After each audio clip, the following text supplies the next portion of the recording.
नमस्ते, होली शरयो चैनल पे आप सबका स्वागत है। 3 महीने पहले मैंने ये वीडियो पोस्ट की थी। इस वीडियो में मैंने एक पुराने लहंगे में से एक ब्लाउज और एक शरारा बनाया था। ये एक प्रिंसेस कट ब्लाउज है जिसमें मैंने एक केसिंग बनाई थी जिसमें मैं ब्रा कप्स इंसर्ट और इजीली रिमूव भी कर सकती हूँ। आप सबको ये वीडियो बहुत अच्छी लगी थी और बहुत लोगों ने मुझे रिक्वेस्ट की कि मैं इसके ऊपर एक ट्यूटोरियल बनाऊँ। तो आइए देखते हैं कि मैं ये प्रिंसेस कट ब्लाउज कैसे बनाती हूँ। सबसे पहले आपको ये मेजरमेंट्स लगने वाले हैं। ये बहुत ही बेसिक मेजरमेंट्स है प्रिंसेस कट ब्लाउज बनाने के लिए। मेरे मेजरमेंट्स लेने के लिए मैं एक ब्लाउज यूज़ कर रही हूँ जो मुझे बहुत अच्छी तरीके से फिट होता है। आप चाहे तो अपने खुद के बॉडी पे भी मेजरमेंट्स ले सकते हैं या फिर मेरी तरह एक अच्छा सा ब्लाउज ले सकते हैं। कुछ इम्पॉर्टेंट मेजरमेंट्स जैसे कि बस्ट, वेस्ट लेंथ यानी कि फुल लेंथ, फ्रंट नेक, back neck, arm hole depth, sleeve length, sleeve circumference, ये सारी चीज़ें आपको नोट डाउन करनी होगी।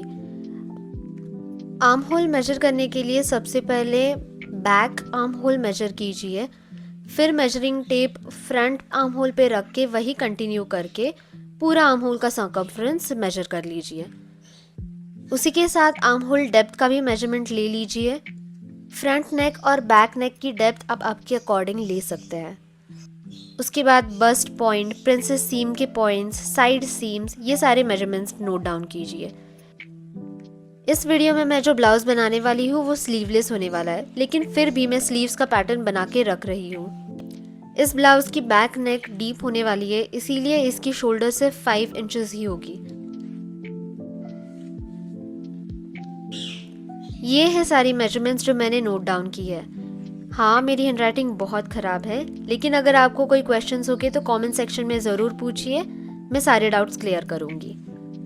अब बनाते हैं पेपर पैटर्न। सबसे पहले बनाते हैं फ्रंट सेक्शन। मैंने 5 इंचेस पे शोल्डर मार्क किया है और 2 इंचेस का शोल्डर स्ट्रैप मार्क किया है। उसके बाद फ्रंट नेक और फुल लेंथ मार्क किया है। अब बस्ट पॉइंट मार्क करने के बाद मैं प्रिंसेस सीम्स के डार्ट्स मार्क करूंगी। अगर आपको जानना है कि मैं मेजरमेंट्स के साथ एक प्रिंसेस कट ब्लाउज का पेपर पैटर्न कैसे बनाती हूँ तो ज़रूर कमेंट सेक्शन में मेंशन कीजिए, मैं आपके लिए एक फुल लेंथ ट्यूटोरियल ज़रूर बनाऊंगी। फ्रंट सेक्शन के डार्ट्स मैंने 2 इंचेस के बनाए हैं और ये कुछ इस तरीके से दिख रहा है। अब बनाते हैं बैक का पेपर पैटर्न।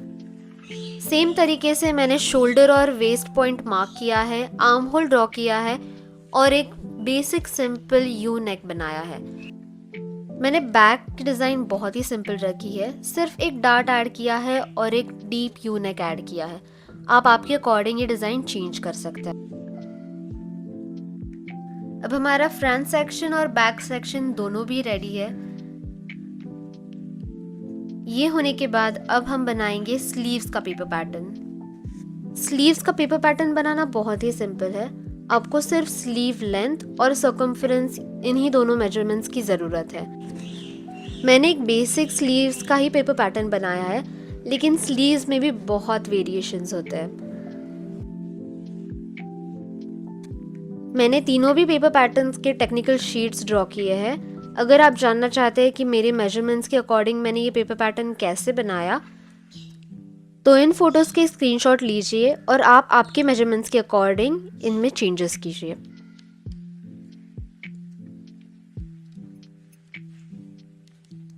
ध्यान रखिएगा कि मैंने ये पेपर पैटर्न में सीम अलाउंस ऐड नहीं किया है।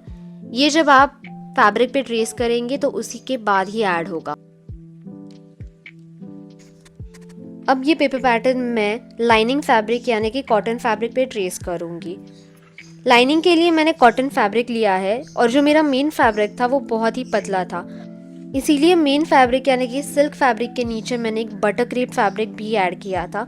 तो मेरे ब्लाउज में टोटल 3 लेयर्स थी, एक कॉटन की लाइनिंग फैब्रिक, एक मेन सिल्क फैब्रिक और उसके बीच में बटर क्रेप फैब्रिक।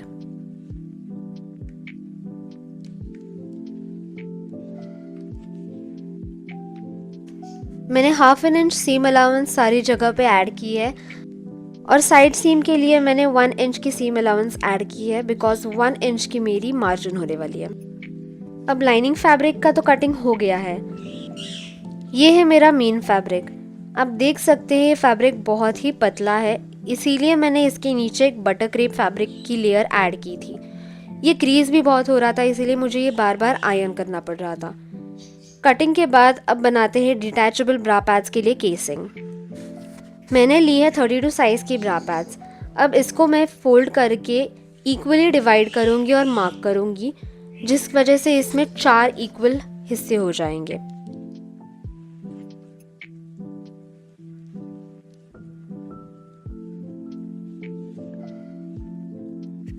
केसिंग के लिए मैंने वही कॉटन का फैब्रिक लिया है और जैसे कि आप देख सकते हैं बहुत ही सिंपल प्रोसीजर है, आपको सिर्फ इसे पिन करना है।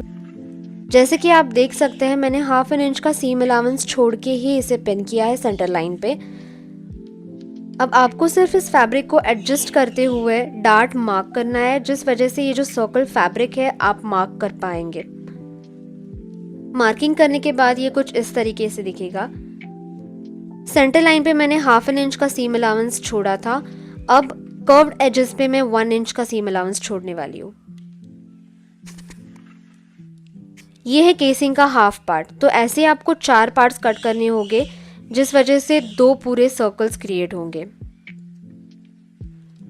4 सेमी सर्कल्स कट करने के बाद आपको ये डार्ट क्लोज करने होंगे। एक सेमी सर्कल के ऊपर दूसरा सेमी सर्कल रख के सेंटर लाइन पे स्टिच करना होगा। एजेस को स्टिच करने के बाद हो गया आपका केसिंग रेडी। ये प्रोसीजर बहुत सिंपल भी है और बहुत काम की भी है। अब इसे रखते हैं साइड में और काम करते हैं अपने ब्लाउज पे। बैक सेक्शन के दोनों भी डार्ट्स क्लोज करेंगे और प्रिंसेस सीम्स पे स्टिच करेंगे। इसी तरह लाइनिंग और मेन फैब्रिक का फ्रंट सेक्शन और बैक सेक्शन रेडी करेंगे।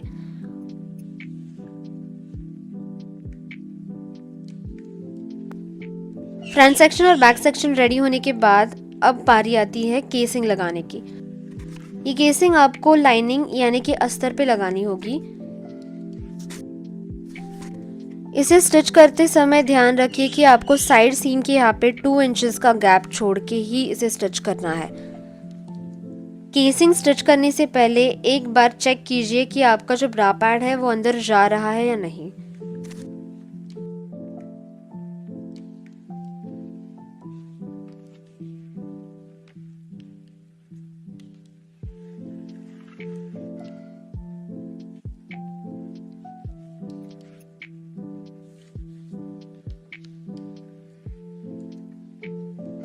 दोनों साइड पे स्टिच करने के बाद ये कुछ इस तरीके से दिख रहा है। जैसे कि आप देख सकते हैं मैंने डबल स्टिच किया है और सिर्फ एजेस पे ही स्टिच किया है 2 इंचेस का गैप छोड़ के। स्टिच करने के बाद मैं वापस एक बार चेक करके दिखा रही हूँ कि ये इंसर्ट होने के बाद कुछ इस तरीके से दिखेगा।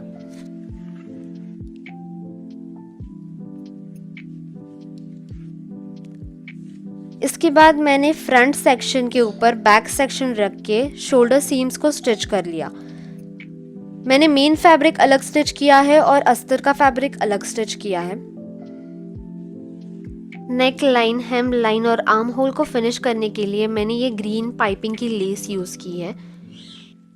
इस लेस को मैंने मेन फैब्रिक और अस्तर के फैब्रिक के बीच में सैंडविच किया है। इस वजह से ये लेस और ये जो सीम अलाउंस है ये दोनों भी अंदर छिप जाएंगी और बहुत ही प्रोफेशनल और क्लीन लुक आएगा हमारे ब्लाउज को। स्टिच करने के बाद सीम अलाउंस पे मैंने 1/2 इंच पे ये जो नॉचेस दिए हैं, इस वजह से जो फैब्रिक है ये बंच नहीं होगा और नेकलाइन भी बहुत ही फिनिश्ड लगेगी। ये फैब्रिक में बहुत ही ज़्यादा क्रीसेस आ रही थी तो मुझे ये बार बार आयरन करना पड़ रहा था। ये ब्लाउज स्लीवलेस है, इसीलिए मैंने इसकी शोल्डर स्ट्रैप थोड़ी सी कम करके 1.5 इंच कर दी। ब्लाउज का नेकलाइन और आर्म होल रेडी है। अब बारी आती है साइड सीम को स्टिच करने के लिए। साइड सीम को स्टिच करने के लिए मैंने फ्रेंच सीम की टेक्निक यूज़ की है, क्योंकि मेरे पास ओवरलॉकर नहीं है। और अगर आपके पास भी ओवरलॉकर नहीं है तो ज़रूर ये टेक्निक ट्राई कीजिए। इसकी वजह से ब्लाउज में बहुत ही अच्छी तरीके से फिनिशिंग आती है। ब्लाउज की हेमलाइन को मैंने थोड़ा सा कर्व में कट किया है ताकि ये कुछ इस तरीके से दिखेगा और वही सेम ग्रीन कलर की लेस लगा के मैंने ब्लाउज की फिनिशिंग कंप्लीट की। पीछे मैंने हुक और लूप की पट्टी बनाई है। अगर आपको इसके डिटेल्ड वीडियोस देखने हैं तो यूट्यूब में बहुत सारे ट्यूटोरियल्स आपको मिल जाएंगे। अगर आप चाहें तो आप ब्लाउज की साइड सीम में इनविजिबल जिपर भी लगा सकते हैं। मैं हुक्स और लूप्स प्रेफर करती हूँ क्योंकि ये बहुत ज़्यादा कंफर्टेबल भी होते हैं और ड्यूरेबल भी होते हैं। हुक और लूप की पट्टी लगाने के बाद ब्लाउज रेडी हो जाएगा, लेकिन मुझे इसमें कुछ एडिशनल तड़का चाहिए था, इसीलिए मैंने इस पे लगाए सीक्वेंस। ये सीक्वेंस मैंने हैंड स्टिच किए हैं और ये सीक्वेंस मैंने सिर्फ हेम लाइन, नेक लाइन और आर्म होल पे लगाए हैं। Finally the blouse is done. मैंने ये ब्लाउज और एक ग्रीन कलर का प्लीटेड लहंगा एक साड़ी में से बनाया था। ये एक्चुअली मेरे हल्दी का आउटफिट है। आइए देखते हैं कि मैंने इसे स्टाइल कैसे किया। मैंने येलो और पिंक कलर के फ्लोरल एक्सेसरीज से इसे कॉम्प्लीमेंट किया है। मुझे ऐसा लगता है कि ग्रीन कलर के लिए ये कलर्स बहुत ही ज़्यादा कॉन्ट्रास्ट और प्यारे लग रहे थे, और मेरे हस्बैंड ने येलो कलर की जैकेट पहनी थी, इसीलिए मैंने इसे येलो कलर के दुपट्टे के साथ स्टाइल किया है। कमेंट्स में मुझे ज़रूर बताइए कि आपको मेरा आउटफिट कैसा लगा, और अगर आपको ऐसे ही और वीडियोस देखने हैं, ऐसे ही ट्यूटोरियल्स देखने हैं, तो प्लीज़ मेरे चैनल को सब्सक्राइब कीजिए और इस वीडियो को लाइक कीजिए, कमेंट कीजिए और शेयर कीजिए। वीडियो को एंड तक देखने के लिए थैंक यू। बाय।